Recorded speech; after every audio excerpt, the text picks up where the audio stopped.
Spain நாட்டிற்கான இந்திய தூதர் திரு தினேஷ் பட்நாயக் அவர்களே, ஸ்பெயின் நாட்டின் பொருளாதாரம் மற்றும் வர்த்தகத்துறையினுடைய தலைமை இயக்குனர் அவர்களே, ஸ்பெயின் வர்த்தக சபையின் சர்வதேச இயக்குனர் அவர்களே, ஸ்பெயின் இந்தியா கூட்டமைப்பின் தலைவர் அவர்களே, ரோகா நிறுவனத்தின் சர்வதேச இயக்குனர் அவர்களே, கைடன்ஸ் தமிழ்நாடு நிறுவனத்தின் மேலாண்மை இயக்குனர் அவர்களே, ஸ்பெயின் நாட்டின் முக்கிய நிறுவனங்கள் மற்றும் தொழில் அமைப்புகளுடைய நிர்வாகிகளே, புவனாஸ் தர்தாஸ், கிராசியாஸ் போர், அசிஸ்தீர் ஆர் நுவெஸ்தரோ ஈ வந்ததோ. ஸ்பெயின் நாட்டின் தலைநகரான மேட்ரிட் நகருக்கு நான் வருகை தருவது இதுவே முதல் முறை. உலகின் மிகப்பெரிய ஜனநாயக நாடான இந்தியாவில் இருக்கும் தமிழ்நாடு என்ற மிக முக்கியமான மாநிலத்தில் மக்களால் தேர்ந்தெடுக்கப்பட்ட முதலமைச்சராக நான் இருக்கிறேன். எங்களது கட்சி 75 ஆண்டுகளுக்கு முன் தொடங்கப்பட்டது. 6 முறை அந்த மாநிலத்தில் ஆட்சிக்கு வந்துள்ளது. திருவள்ளுவரை நீங்கள் கேள்விப்பட்டிருப்பீர்கள். அவர் தமிழ் மொழியில்தான் திருக்குறளை எழுதினார். அவரது திருக்குறள் உலகின் 200 மொழிகளில் மொழிபெயர்க்கப்பட்டுள்ளது. அத்தகைய பெருமையும் பாரம்பரியம் கொண்ட மாநிலத்திலிருந்து நான் வந்துள்ளேன். கால்பந்து விளையாட்டில் புகழ்பெற்ற நாடு ஸ்பெயின். ஸ்பெயினை நான் இன்னும் சுற்றி பார்க்கவில்லை. நான் பார்த்த வரையில் கலைகளின் நாடாக காட்சியளிக்கிறது. உங்களது கலை உணர்வு ஒவ்வொரு கட்டிடத்திலும், தெருக்களிலும், ஒவ்வொரு மூலையிலும் உள்ளது. அழகான நிலப்பரப்பும் துடிப்பான கலாச்சாரமும் இணைய பெற்று மக்கள் மகிழ்ச்சியாக வாழும் நாடாக ஸ்பெயின் நாடு விளங்குகிறது. பழம்பெரும் வரலாறும் பாரம்பரியம் பெற்ற இந்த நாடு போன்றே வரலாற்று பெருமை கொண்ட தமிழ்நாட்டின் சார்பாக இங்கு வந்து உங்களை சந்திப்பதில் நான் பெரும் மகிழ்ச்சி அடைகிறேன். உலகிலேயே அதிகம் பேசப்படும் 2வது மொழியாகவும் 20 நாடுகளின் அதிகாரபூர்வ மொழியாகவும் விளங்கும் ஸ்பானிஷ் மொழி போலவே எங்களது தமிழ் மொழியும் பாரம்பரியமிக்கது. கிட்டத்தட்ட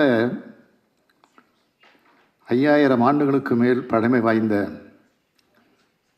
இலக்கிய மரபை கொண்டுள்ள மொழி எங்கள் தமிழ் மொழி. ஸ்பெயினுக்கும் தமிழ்நாட்டிற்கும் ஒரு மிக பெரும் ஒற்றுமை இருக்கிறது.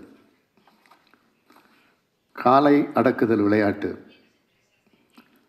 ஸ்பெயினின் தேசிய விளையாட்டாகவும் பாரம்பரிய விளையாட்டாகவும் விளங்குகிறது. எங்கள் தமிழ்நாட்டிலும் பாரம்பரிய விளையாட்டான ஜல்லிக்கட்டு எமது கலாச்சாரத்தின் சின்னமாக உலக புகழ் பெற்று விளங்குகிறது. ஜல்லிக்கட்டு விளையாட்டிற்காகவே தனியாக ஒரு ஸ்டேடியம் கட்டியிருக்கிறோம். வருங்காலத்தில் தமிழ்நாட்டிற்கு நீங்கள் வரும்போது அதை நீங்கள் பார்க்கலாம். ஐரோப்பிய ஒன்றியத்திலே 4வது பெரிய பொருளாதார நாடாக ஸ்பெயின் விளங்குகிறது. 8 ஃபார்ச்சூன் 500 நிறுவனங்கள் மற்றும் 20 ஃபார்ச்சூன் 2000 நிறுவனங்களும் ஸ்பெயின் நாட்டை தலைமையிடமாக கொண்டு செயல்படுகின்றன. தமிழ்நாட்டுடன் வணிக உறவு மேற்கொள்ளும் ஐரோப்பிய நாடுகளில் 6வது பெரிய நாடாக ஸ்பெயின் உள்ளது. ஐரோப்பிய ஒன்றியத்தில் 4வது பெரிய பொருளாதாரமாக ஸ்பெயின் திகழ்வது போல இந்தியாவின் 2வது பொருளாதாரமாக தமிழ்நாடு விளங்குகிறது. இந்த 2 பொருளாதாரங்களுக்கும் நிறைய தொடர்புகள் உள்ளன. கெஸ்டாம்ப், கமேசா, ரோகா, உர்பேசர், இண்டிஹிம், ஆம்போ, பபேசா, ஆர்பினாக்ஸ், கோர்லான், ஆகிய முக்கிய ஸ்பானிஷ் நிறுவனங்கள் எங்கள் நாட்டில் தற்போது செயல்பட்டு வருகின்றன. இந்த பொருளாதார உறவுகளை மேலும் வலுப்படுத்தும் விதமாக உங்களுடைய முதலீடுகளை தமிழ்நாட்டில் மேற்கொள்ள வேண்டும் என்று கேட்டுக்கொள்வதற்காக நான் இங்கு வந்துள்ளேன். இதற்கு முன்பு ஐக்கிய அரபு நாடுகள், ஜப்பான், சிங்கப்பூர் ஆகிய நாடுகளுக்கு சென்று முதலீடுகளை ஈர்த்துள்ளேன். தொடர்ச்சியாக அமெரிக்கா, ஆஸ்திரேலியா ஆகிய நாடுகளுக்கு செல்ல இருக்கிறேன். கடந்த ஜனவரி 7, 8 ஆகிய நாட்களில் நாங்கள் நடத்திய உலக முதலீட்டாளர் மாநாட்டிற்கு America, England, Singapore, Japan, Korea, France, Australia, Germany மற்றும் டென்மார்க் ஆகிய 9 நாடுகள் எங்களுடன் பங்குதாரர் நாடுகளாக இணைந்திருந்தன. மேற்கு ஆஸ்திரேலியா மற்றும் தைவான் பொருளாதார மற்றும் கலாச்சார நிறுவனங்களும் எங்களுடன் இணைந்து செயல்படுகிறார்கள். 30 நாடுகளைச் சார்ந்த 100க்கும் மேற்பட்ட நிறுவனங்கள் எங்கள் மாநாட்டிற்கு வந்திருந்தார்கள். மிக பெரும் தொழில் நிறுவனங்களான ஹுண்டாய், டாடா போன்ற நிறுவனங்கள் தங்கள் முதலீடுகளை பன்மடங்கு அதிகரித்துள்ளன.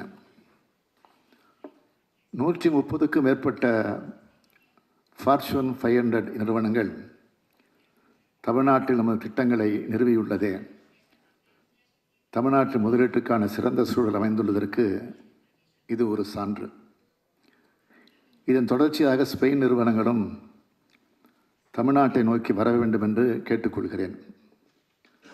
வாகனங்கள், குறிப்பாக மின் வாகனங்கள், மின்னணு கருவிகள், தோல் பொருள்கள், தோல் அல்லாத காலணிகள், ஆடைகள் போன்றவற்றிலும் உற்பத்தியிலும் தகவல் தொழில்நுட்பம், புதுப்பிக்கத்தக்க எரிசக்தி, உயர் மருத்துவ சேவைகள் போன்ற பல்வேறு துறைகளிலும் இந்தியாவின் முன்னணி மாநிலமாக தமிழ்நாடு திகழ்ந்து வருகின்றது.